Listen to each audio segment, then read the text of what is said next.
Good evening. My name is Joshua Gastelum. I'll be speaking on chapter 37 titled A Shining Moment from the book King Alive by Jonathan Eig, which highlights one of the most intense and defining periods in Martin Luther King Jr.'s leadership during 1965. This chapter shows Dr. King at a moment of both triumph and tremendous pressure.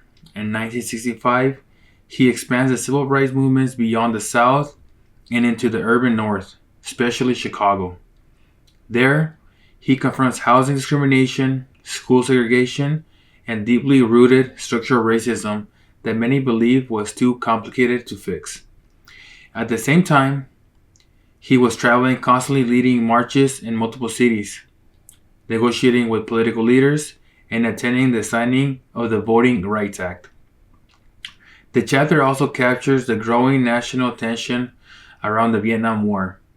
Dr. King is being pushed towards taking a public stance. He's also beginning to see how racism, poverty, and militarism are all connected. Even as the movement celebrates major victories, Dr. King is exhausted, under surveillance, and carrying enormous personal strain. This chapter is a turning point in Dr. King's evolution as a leader. Up to this point, he was seen primarily as the face of the Southern civil rights campaigns, but in 1965, his mission expands.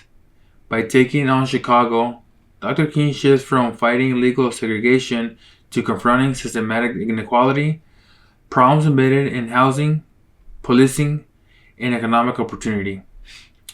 He also begins wrestling with the moral implications of the Vietnam War. Although he hasn't fully spoken out yet, the chapter shows the early stages of a transformation that will eventually redefine his public identity.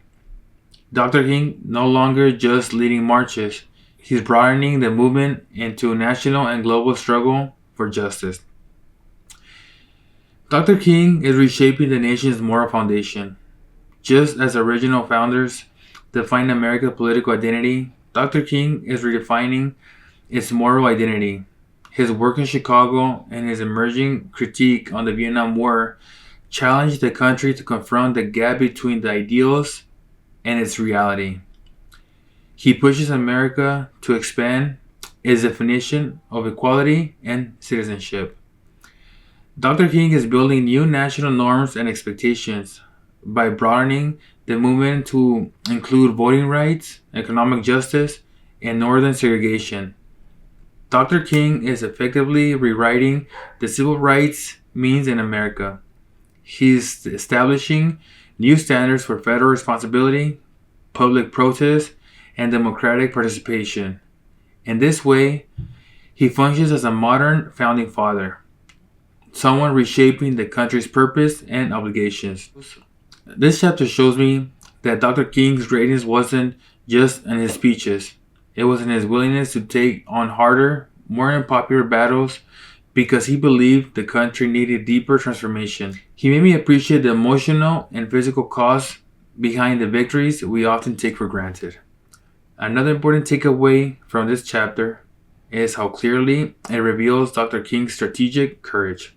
He understood that moving into Chicago and eventually speaking out on Vietnam would alienate allies, anger political leaders, and stretch the movement's resources thin.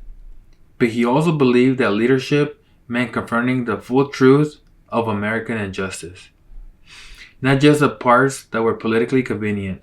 The willingness to step into more complex and hostile terrains shows Dr. King's evolution from a regional civil rights leader into a national visionary who was willing to risk his reputation to push the country towards a more honest and inclusive democracy.